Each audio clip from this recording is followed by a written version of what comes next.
This video is about combining time series. It's very common to have multiple sources of series data which need to be combined together using time as the key. Time series data, though, can present challenges related to irregularities perhaps in the rate at which data appears. So measurements due once per second may appear closer together or further apart, so it might appear as though two measures happened in a second interval, or perhaps none at all. Often data can appear more randomly in a completely irregular way, and so handling all of this requires manipulation of timestamps and use of the aggregation operator, and joining them involves use of the join operator. So to cover that, what we'll do first is we'll look at some time series data, obviously two series. We'll look then at creating timestamps from nominal values using nominal to date. Then we'll look at converting dates to a numerical format that allows aggregation and joining. Next we'll see how to align times to intervals. Then obviously how to aggregate time series data using these intervals, then joining, and then finally converting the numerical times back into a human readable date.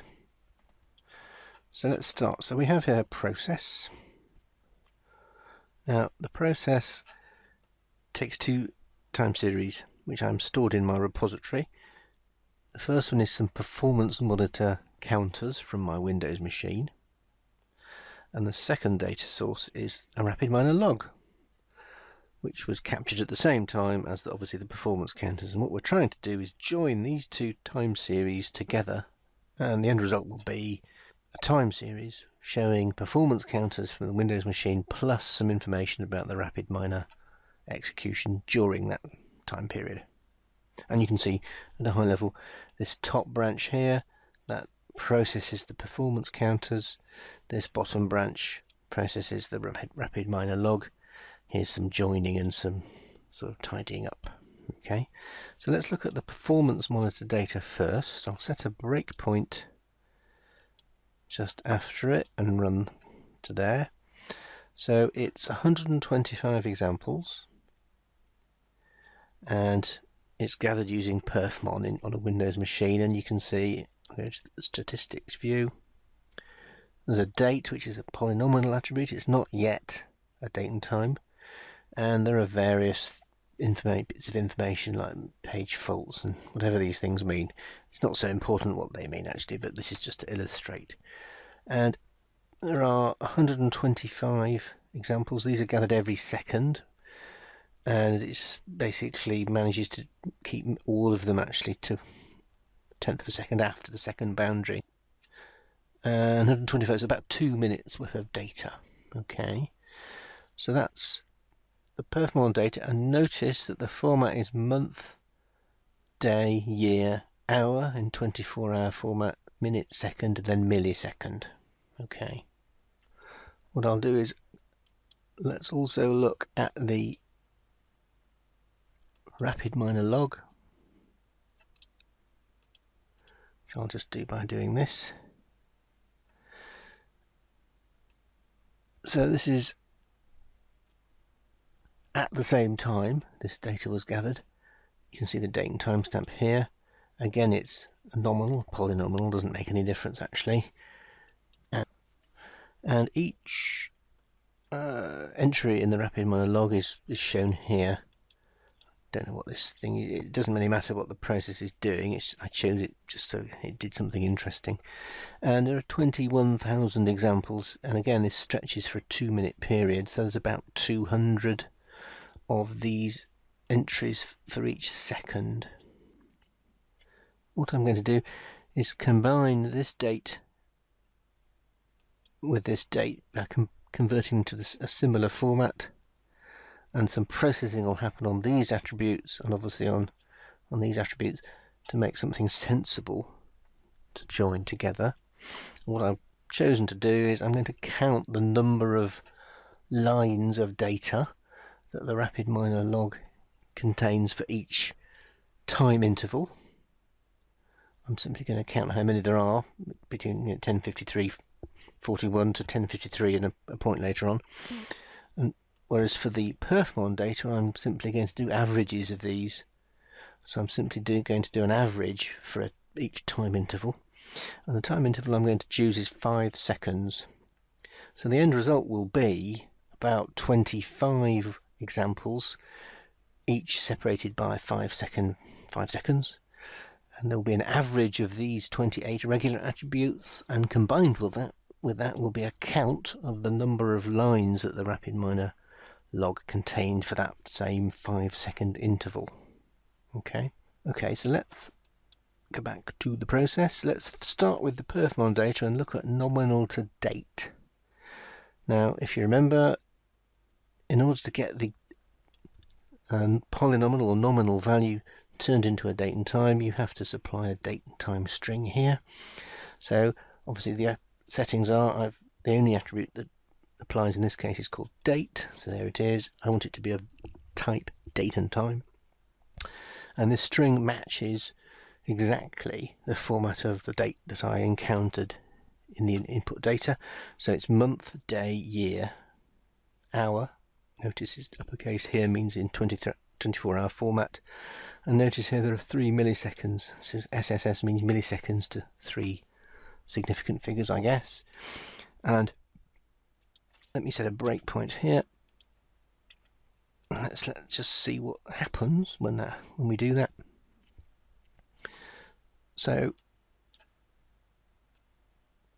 here is the date, and on the face of it, it doesn't look any different. But if we look significantly at the attribute here, it's now changed to be of type date time. Okay, so let's go back to here. Now we're going to convert this into a different format. Now you can actually use date times to do aggregation and joining, but I find it's easier to convert it into a different numerical representation, because it makes it easier to do things like second boundaries or 5 second boundaries or 1 minute boundaries or 1 day boundary, whatever it happens to be. It's just easier all round, and I'll show you in this case how to do for a 5 second boundary. And what you do is, first thing to do is you convert the date into numerical value. So you simply date to numerical is the operator to use. Obviously you select date, and what you do is you set millisecond since the epoch.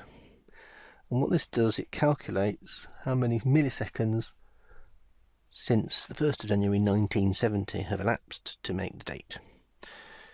Now millisecond is the level of accuracy that it employs. You could use seconds here, but I use milliseconds because it gives you the ultimate in control. And then what you do, having converted your date into milliseconds, you generate an attribute to round it to the nearest 5 seconds. And the way you do that is as follows. Generate attributes, here it is. We're basically dividing it by 5,000, then integer flooring it to the nearest integer, and then multiplying by 5,000 again. So it's just integer arithmetic. And the end result of that, let's set a breakpoint, will be a date rounded to the nearest 5,000 milliseconds. Here it is. And those experts in the art of Unix timestamps will recognize that. But you can see if I scroll down, hopefully we should see, yeah, there are 5,000s, or they end in 5,000 or 10,000. So we can be confident that that's a number of milliseconds since the epoch rounded to the nearest 5 seconds. Okay, and the next thing we're going to do is some aggregation. Now this is the perfmon data. What I'm going to do is take some averages. So what you do in that situation, you obviously have to group by something. In this case it's the date, so this is the date rounded to the nearest 5 seconds. And now what will happen is these aggregations will happen. So I've laboriously filled in each of these. So each of these attributes is being averaged for all of the values of the particular date. So if I set a breakpoint after that, we will indeed see something like 25, 26 rows. Here we go, 26 examples. And you can see the date here in a neat ascending order, and averages have been calculated for each one of the original attributes. And obviously we can start to plot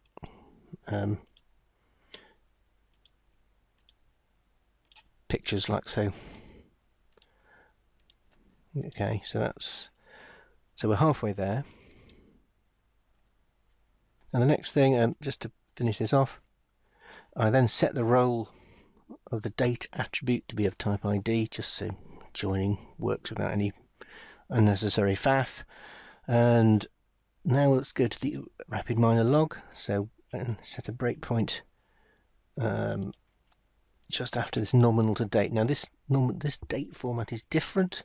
If you remember, it's month in an alphabetic format, day, year.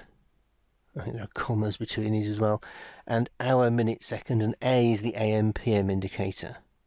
So let's actually set a breakpoint before, just examine the actual date, compare it with this string to make sure we understand that. So I'm setting a breakpoint before this nominal to date. So here we go. So it's actually July, or it's a month and a space and a day, comma, year, space, hour, minute, second, AM, PM, and the hour is in 12-hour format. If we go to the design view, so that corresponds with that string, hour, yes, a month, day, comma, year, hour, 12-hour format, minute, second, AM, PM. So if I just carry on, I've now broken after the nominal to date. So sure enough, date is now a date and time attribute, and it looks much the same as it did before, which is just as well, really. So let's go back now to this. So now we're going to do, again, the same trick. We're going to convert the date to the number of milliseconds since the epoch, and then we're going to do a 5-second boundary. So simply convert the date, divide the date by 5,000, find the integer floor, multiply by 5,000, then aggregate again. Now this situation, what I'm going to do is again group by date, and the attribute is called @1, uninspiringly, and I'm just going to count the number of times @1 appears for each given value of date. So the end result of that is actually, I'm going to rename it here in this rename attribute. The end result of that will be the count of the number of lines for each 5-second interval. So let's run that. Sure enough, here we are. So you can see this is how many lines were executed in each of those 5-second intervals. We can draw pictures as before. But then now we're going to get to the joining. So again, I set the role to be of type ID, and then I do the join. I'm going to do a left join, and I'm simply going to join the dates together. At the end of that, I'm going to set the role of date to be of type date. This means you can plot it in some of the plotters again. And then there's a final trick which we'll leave until the end, so I'm just going to set a breakpoint here just before this numerical to date operator. Let's run this all the way through nearly to the end. So here we are, we've done the work just about. We've got the dates. This is now the role of this is now date, just so it shows up when you plot it. And now we should see that there are all of the averages are here, and if I scroll over to the right, we'll actually see the count of the number of lines here. I'll bring it over here so we can look at it. So I've successfully combined performance counters and some RapidMiner information, and you notice that the process itself stopped, so I stopped gathering data. So there are some missing values here. This is perfectly okay, because obviously my performance counters extended either side of the process run. So the final thing, a little trick to convert that date back into human readable form, simply use numerical to date. And because we've used milliseconds in the original date to numerical conversion, it just works, because you have to use milliseconds when you're doing this conversion from numerical back to date.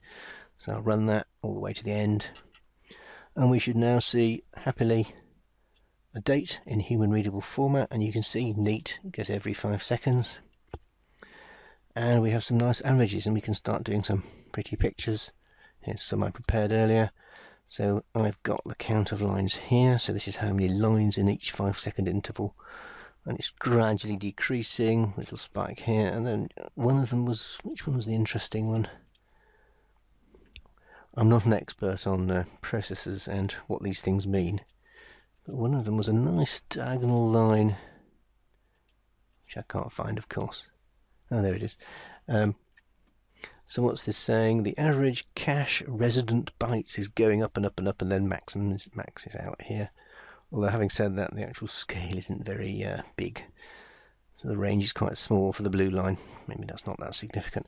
Anyway, so I'll leave it just with a final look at the data. I'll just go to the statistics view, and you can see here there's date, is type date time, count of lines, and then all the averages. Look at the data itself, and finally we'll just bring this chart up.